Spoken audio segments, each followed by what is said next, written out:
Hello नमस्कार, मेरा नाम समृद्धि मिश्रा है। मैं आप सभी का स्वागत करती हूँ हमारे प्लेटफॉर्म लीगल्स अरोमा पे।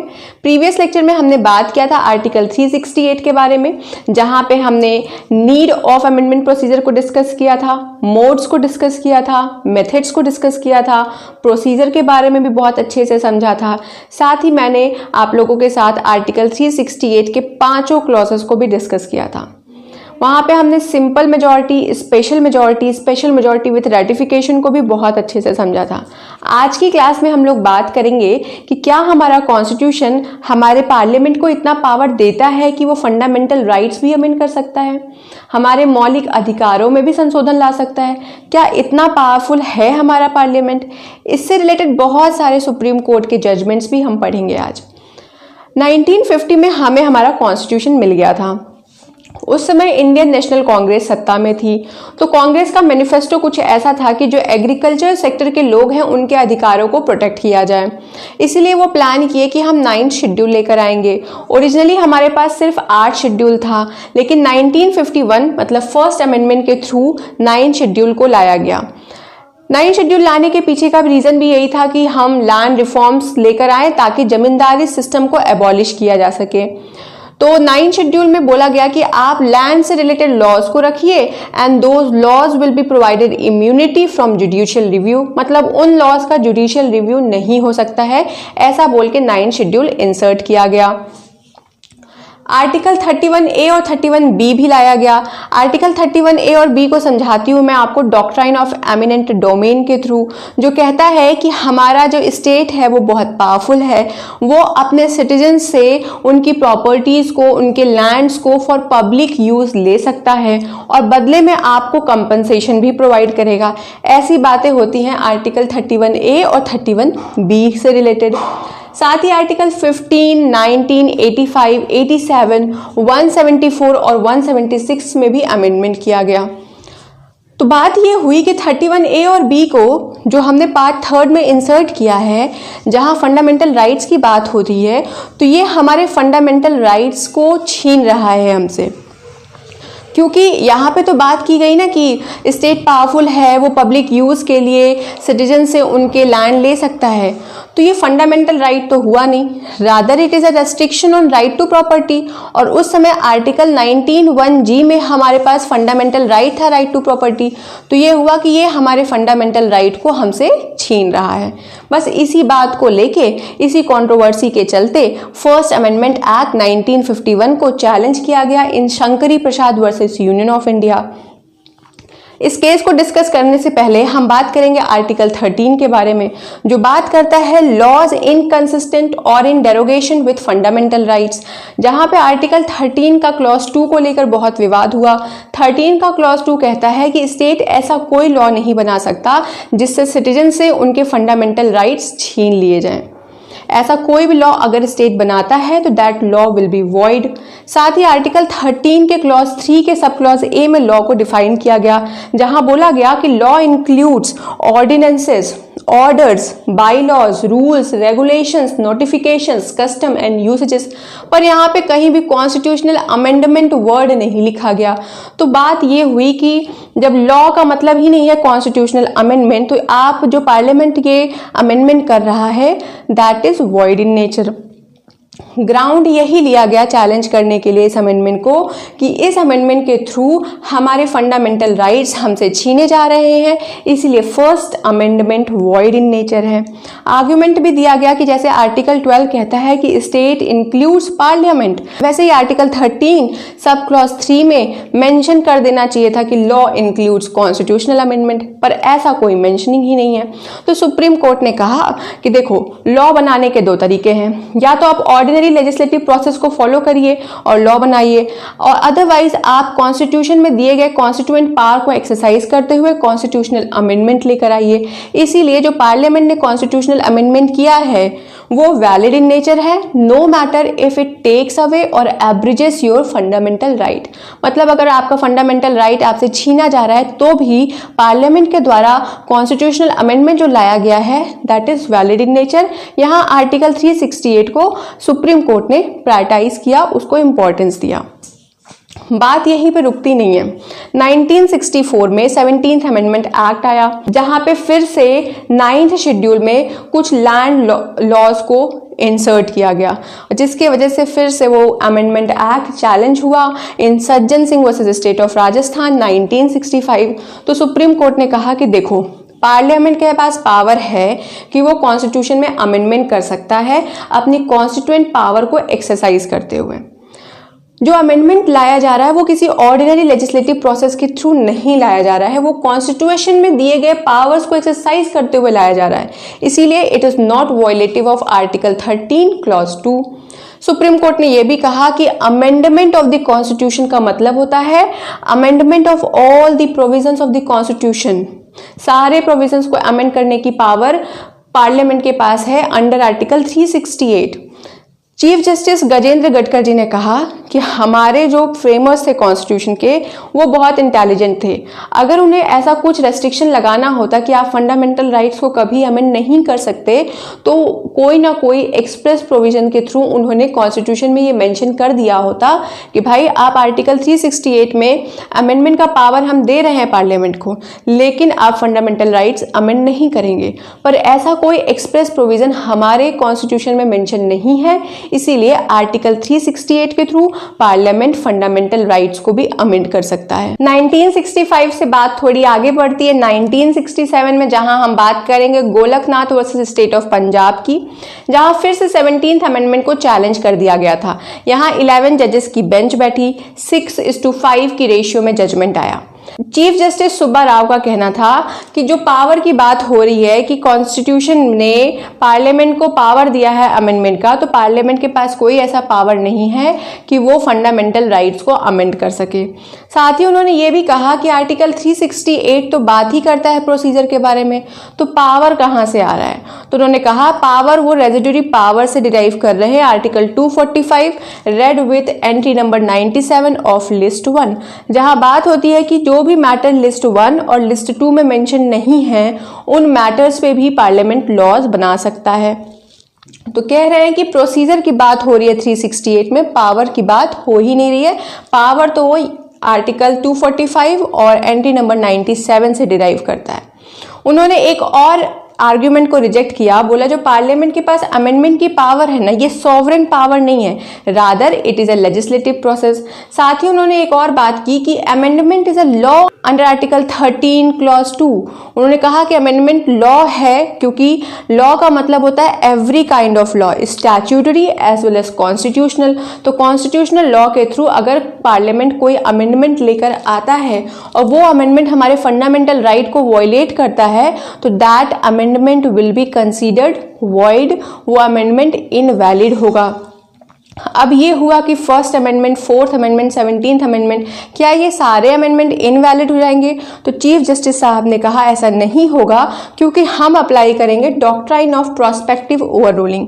मतलब Golaknath versus state of Punjab के केस के पहले जो भी अमेंडमेंट्स हुए हैं वो सारे वैलिड रहेंगे, लेकिन Golaknath versus state of Punjab case के बाद अगर आप कोई ऐसा अमेंडमेंट करते हैं जो फंडामेंटल राइट को वॉयलेट करता है, तो ऐसा अमेंडमेंट इनवैलिड होगा, ऐसा सुप्रीम कोर्ट ने इस केस में कहा। 24th अमेंडमेंट एक्ट 1971 आता है, कांग्रेस लेकर आती है। इस अमेंडमेंट के थ्रू वो सारे प्रॉब्लम्स जो गोलकनाथ केस के वजह से शुरू हुए थे, क्रिएट किए गए थे, उन सारी डिफिकल्टीज को रिमूव किया गया। 24th amendment act major changes करता है। सबसे पहला चेंज तो आर्टिकल 368 के मार्जिनल नोट में ही कर दिया। वहां पे जो मार्जिनल नोट था उसको बदल के लिख दिया गया पावर ऑफ पार्लियामेंट। अभी बोला ना कि पार्लियामेंट के पास तो पावर ही नहीं है, तो मार्जिनल नोट ही बदल दिया, बोला power of parliament to amend the constitution and procedure thereof. मतलब अब 368 बात करता है पार्लियामेंट के पास पावर है अमेंडमेंट की, और साथ ही साथ प्रोसीजर के बारे में भी बात करता है। आर्टिकल 13 में भी क्लॉज 4 को ऐड किया गया और लिखा गया कि जो 13 को लेकर तुम इतना कंफ्यूजन क्रिएट कर रहे हो कि 13 में जब लॉ को डिफाइन किया तो क्यों नहीं वहां कॉन्स्टिट्यूशनल अमेंडमेंट लिख दिया, तो कहे कि 13(4) ऐड कर दिया गया और लिखा गया कि 13th आर्टिकल में जो भी चीजें लिखी गई हैं that shall not be applicable on article 368। तो कहते 13 में लिखी हुई बातें 368 पे एप्लीकेबल नहीं होगी। 368 में भी सब क्लॉज 3 लिख दिया गया और बोला गया कि नथिंग इन आर्टिकल 13, मतलब वही सेम चीज़ कि आर्टिकल 13 में जो भी चीज़ें मेंशन हैं that shall not be applied to any amendment made under this article. Article 368 के थ्रू अगर आप कोई भी अमेंडमेंट लेकर आते हैं तो वहाँ पे आर्टिकल 13 में लिखी हुई बातें एप्लीकेबल नहीं होंगी। साथ ही यहाँ पे प्रेसिडेंट साहब के ऊपर ऑब्लिगेशन लगा दिया गया, जो भी बिल आपके सामने प्रेजेंट किया जाएगा आप ऑब्लाइज्ड हैं कि आप उस पर अपनी एसेंट दें। तो यहाँ पे आर्टिकल 368 क्लॉज 2 में भी कुछ वर्ड्स को सब्स्टिट्यूट किया गया और बोला गया it shall be presented to the president. President के सामने जब आप बिल लेकर आ रहे हैं तो president who shall give assent to the bill, तो यहाँ प्रेसिडेंट जो है ऑब्लाइज्ड हो गया, उसके ऊपर मैंडेटरी प्रोविजन लगा दिया गया कि आप बिल को अपनी एसेंट देंगे। साथ ही 368 के क्लॉज 1 में भी थोड़ी सी चेंजेस किए गए। बोला गया कि जो भी अमेंडमेंट आप ले आएंगे वो इस आर्टिकल में मेंशन्ड प्रोसीजर के थ्रू ही लेकर आएंगे। तो इतनी सारी चीज़ें हमारी 24th अमेंडमेंट एक्ट 1971 के थ्रू हुई। इस अमेंडमेंट एक्ट के थ्रू पार्लियामेंट अपनी अमेंडिंग पावर तो रिस्टोर कर ही लिया, साथ ही साथ उसका जो एरिया है उसको भी एक्सटेंड कर दिया गया, ब्रॉड कर दिया गया। 24th अमेंडमेंट एक्ट 1971 के बाद पिक्चर में आता है केशवानंदन भारती केस 1973 का, जो कि एक लैंडमार्क केस था। 13 जजेस की बेंच बैठी थी, 5 महीने तक इस केस की सुनवाई हुई और 595 पेजेस का जजमेंट आया। जो जजमेंट का रेशियो था वो 7:6 का रेशियो था और 24 अप्रैल 1973 को जजमेंट प्रोनाउंस किया गया था। इस केस में 29th amendment act, 24th amendment act and 25th amendment act को चैलेंज किया गया था। 29th अमेंडमेंट एक्ट बात करता था लैंड रिफॉर्म्स के बारे में, 25th अमेंडमेंट एक्ट बात करता था प्रॉपर्टीज से रिलेटेड लॉज के बारे में और 24th अमेंडमेंट अभी हमने पढ़ा ही। तो इन तीनों को चैलेंज किया गया और 3 सवाल उठाए गए कि सोर्स क्या है अमेंडमेंट का, कहाँ से पार्लियामेंट को पावर मिल रही है और कितनी पावर है, एक्सटेंट क्या है अमेंडमेंट के पावर की, और साथ ही साथ अमेंडमेंट का मीनिंग क्या है। तो इस केस में जजेस ने बताया कि अमेंडमेंट का मतलब होता है to bring change in provision of the constitution. Constitution के प्रोविज़न में चेंजेस लेकर आइए, लेकिन किसी के फंडामेंटल राइट को एब्रिज मत करिए, उनसे उनके फंडामेंटल राइट्स मत छीनिए। ये अमेंडमेंट की मीनिंग दिया गया। सोर्स की जब बात करते हैं तो कहते हैं आर्टिकल 368 में prior to 24th amendment, 24th amendment के पहले भी आर्टिकल 368 ही एक ऐसा आर्टिकल है कॉन्स्टिट्यूशन में जो कि पार्लियामेंट को पावर भी देता है और प्रोसीजर के बारे में भी बताता है। जब एक्सटेंट की बात आती है कि पार्लियामेंट के पास कितने पावर है अमेंडमेंट की, तो बोला गया कि पार्लियामेंट की पावर बहुत वाइड है, पर उस पावर में आप बेसिक स्ट्रक्चर को अमेंड नहीं कर सकते हैं। आप फंडामेंटल राइट्स अमेंड कर लीजिए, आप कॉन्स्टिट्यूशन के हर प्रोविजंस को अमेंड कर लीजिए, पर आप बेसिक स्ट्रक्चर को टच नहीं करेंगे। साथ ही बोला गया कि आर्टिकल 13 और आर्टिकल 368 में हार्मनी इस्टेब्लिश करने की कोशिश की जाए। आर्टिकल 13 बात करता है ऑर्डिनरी लेजिस्लेटिव प्रोसेस की और आर्टिकल 368 बात करता है कॉन्स्टिट्यूएंट पावर्स की। तो कह रहे हैं जब आप इसका इंटरप्रिटेशन करिए तो हार्मोनियस इंटरप्रिटेशन करने की कोशिश करिए। इसमें बोला गया कि अमेंडमेंट इज नॉट लॉ और बेसिक स्ट्रक्चर को आप अमेंड नहीं कर सकते हैं। फंडामेंटल राइट्स भी अमेनेबल है, पर बेसिक स्ट्रक्चर को टच मत करिए। तो थ्योरी ऑफ बेसिक स्ट्रक्चर का जन्म यहीं से होता है, केशवानंदन भारती से होता है। चीफ जस्टिस सिकरी साहब ने बताया भी कि जो बेसिक स्ट्रक्चर की लिस्ट है वो एग्जॉस्टिव इन नेचर नहीं है, आगे आप बहुत सारी चीज़ें इंक्लूड कर सकते हैं, लेकिन उन्होंने 5 चीज़ों को बेसिक स्ट्रक्चर बताया। पहला, सुप्रीमेसी ऑफ द कॉन्स्टिट्यूशन। आप कोई ऐसा अमेंडमेंट मत करिए जिससे कॉन्स्टिट्यूशन की सुप्रीमेसी क्वेश्चन में आए। दूसरा, Republican and democratic forms of government. आप कोई ऐसा अमेंडमेंट मत करिए जिससे डेमोक्रेसी खतरे में आए। साथ ही उन्होंने कहा कि सेकुलर कैरेक्टर भी अफेक्ट नहीं होना चाहिए, ना ही जो पावर सेपरेटेड है यूनियन और स्टेट में उन पे कोई आंच आनी चाहिए, और साथ ही साथ फेडरल कैरेक्टर भी मेंटेन रहे। अमेंडमेंट करो पर बेसिक स्ट्रक्चर के साथ छेड़छाड़ मत करो। केशवानंदन भारती केस के बाद पिक्चर में आता है इंदिरा गांधी वर्सेस राजनारायण का केस 1975 का, जिसे इलेक्शन केस के नाम से भी जाना जाता है। हुआ ऐसा था कि प्राइम मिनिस्टर इंदिरा गांधी जी के इलेक्शन को इलाहाबाद हाई कोर्ट में चैलेंज किया गया और जस्टिस जगमोहन सिन्हा जी ने 12 जून 1975 को इस इलेक्शन को वॉइड डिक्लेयर कर दिया। अब इंदिरा गांधी गई सुप्रीम कोर्ट में अपील फाइल करने। उन्हें ये भी डर था कि कहीं सुप्रीम कोर्ट इस इलेक्शन को इनवैलिड ना डिक्लेयर कर दे, इसीलिए 4 दिन के अंदर अंदर वो लेकर आती हैं 39th अमेंडमेंट एक्ट 1975। 7 अगस्त को बिल इंट्रोड्यूस किया गया लोकसभा में और 7 अगस्त को ही पास कर दिया गया। 8 अगस्त को गया राज्यसभा, 9 अगस्त को स्टेट लेजिस्लेटिव असेंबलीज के पास भेजा गया रेटिफिकेशन के लिए, 10 अगस्त को प्रेसिडेंट की एसेंट भी ले ली और 11 अगस्त को मंडे था जब सुप्रीम कोर्ट इस केस की हियरिंग करता। तब तक 39th अमेंडमेंट एक्ट 1975 पास हो चुका था, जिसके थ्रू आर्टिकल 329A में क्लॉज 4 को इंसर्ट किया गया और 5 को इंसर्ट किया गया। 39th अमेंडमेंट एक्ट के थ्रू बोला गया कि जितने भी VIPs हैं, प्राइम मिनिस्टर्स हैं, इनके इलेक्शन को सुप्रीम कोर्ट में क्वेश्चन नहीं किया जाएगा। मतलब ये कि सुप्रीम कोर्ट के पास कोई पावर ही नहीं है जुडिशियल रिव्यू का on the matter of election. तो ये तो एक डायरेक्ट अटैक था हमारी डेमोक्रेसी पे। सबसे पहला केस यही है जहाँ पे डॉक्ट्राइन ऑफ बेसिक स्ट्रक्चर को अप्लाई किया गया। डॉक्ट्राइन ऑफ बेसिक स्ट्रक्चर में चीफ जस्टिस सिकरी साहब ने क्या कहा कि डेमोक्रेसी खतरे में नहीं आनी चाहिए आपके लाए द्वारा अमेंडमेंट के थ्रू। तो यहाँ पे तो वही हो रहा था, अमेंडमेंट ला के ये डेमोक्रेसी को ही क्वेश्चन में कर रही थी। तो बोला गया कि डॉक्ट्राइन ऑफ बेसिक स्ट्रक्चर का डायरेक्ट वायलेशन हो रहा है यहाँ पे, और सुप्रीम कोर्ट ने यहाँ पे 4 और फीचर्स ऐड किए डॉक्ट्राइन ऑफ बेसिक स्ट्रक्चर में इंदिरा गांधी वर्सेस राजनारायण के केस में। पहला कि रूल ऑफ लॉ भी बेसिक स्ट्रक्चर है, जुडिशियल रिव्यू का पावर भी बेसिक स्ट्रक्चर है, डेमोक्रेसी मतलब फ्री एंड फेयर इलेक्शन की जहां हम बात करते हैं वो भी बेसिक स्ट्रक्चर का पार्ट है, और आर्टिकल 32 में सुप्रीम कोर्ट का जुरिस्डिक्शन भी बेसिक स्ट्रक्चर का पार्ट है। यहाँ पे तो ये सुप्रीम कोर्ट के जुरिस्डिक्शन को ही ख़त्म कर रहे थे कि जुडिशियल रिव्यू वगैरह का पावर नहीं है आपके पास। नेक्स्ट आता है 42nd अमेंडमेंट 1976, जहाँ पे आर्टिकल 368 में क्लॉज 4 को और क्लॉज 5 को ऐड किया गया था। क्लॉज 4 बात करता है कि कोई भी अमेंडमेंट अगर आप लेकर आते हैं तो उसे आप क्वेश्चन नहीं कर सकते हैं on any ground in the court of law.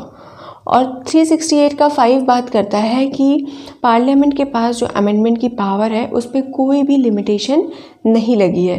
Meaning there by again यहाँ पे बेसिक फीचर्स पे अटैक हो रहा है, जुडिशियल रिव्यू की पावर छीन ली जा रही है। केस था मिनेर्वा मिल वर्सेस यूनियन ऑफ इंडिया 1980 में, जहाँ पे 4:1 के रेशियो में बोला गया कि आर्टिकल 368 का क्लॉज 4 और 5 को स्ट्रक डाउन करिए।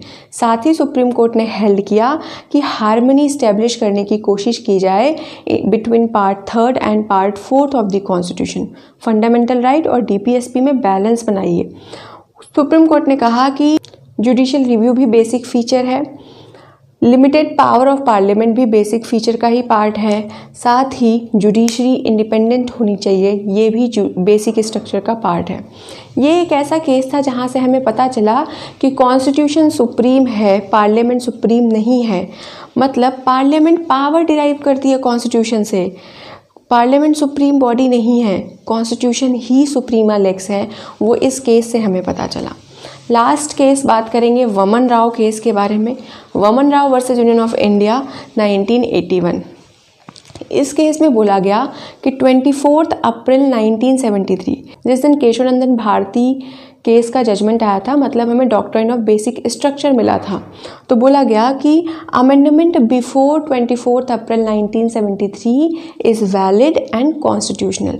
जो भी आप अमेंडमेंट कर रहे हैं 24 अप्रैल 1973 के पहले, वो सारे अमेंडमेंट वैलिड और कॉन्स्टिट्यूशनल थे। बोला गया कि अगर आप अब कोई अमेंडमेंट लेकर आते हैं 24 अप्रैल 1973 के बाद, और अगर उस अमेंडमेंट के थ्रू बेसिक स्ट्रक्चर को थोड़ा सा भी खतरा होता है तो उसे हम अनकॉन्स्टिट्यूशनल मानेंगे। साथ ही बोला जा रहा है कि अगर आप कोई नया लॉज ऐड करते हैं 9th शेड्यूल में तो उन लॉज को कोई इम्यूनिटी प्रोवाइडेड नहीं होगी, मीनिंग देयर बाई उन लॉज का जुडिशियल रिव्यू हो सकता है। लास्ट केस है IR कोयलो केस, जिसे 9th शेड्यूल केस भी कहा जाता है। इसमें भी यही बात की गई कि अगर कोई लॉ फंडामेंटल राइट को वायलेट करता है तो वो इनवैलिड है, अनकॉन्स्टिट्यूशनल है। साथ ही बोलते हैं 9th शेड्यूल का अब जुडिशियल रिव्यू हो सकता है। तो ये थी पूरी बात कि फंडामेंटल राइट अमेंड किया जा सकता है या नहीं किया जा सकता है, उस पे सारे केस लॉज, अमेंडमेंट क्या होता है, प्रोसीजर्स क्या है, इसको भी मैंने बहुत डिटेल में समझाया। अगर कोई चीज़ समझ नहीं आती है तो आप कमेंट बॉक्स में कमेंट करिएगा, I will reply to that. Thank you, नमस्ते।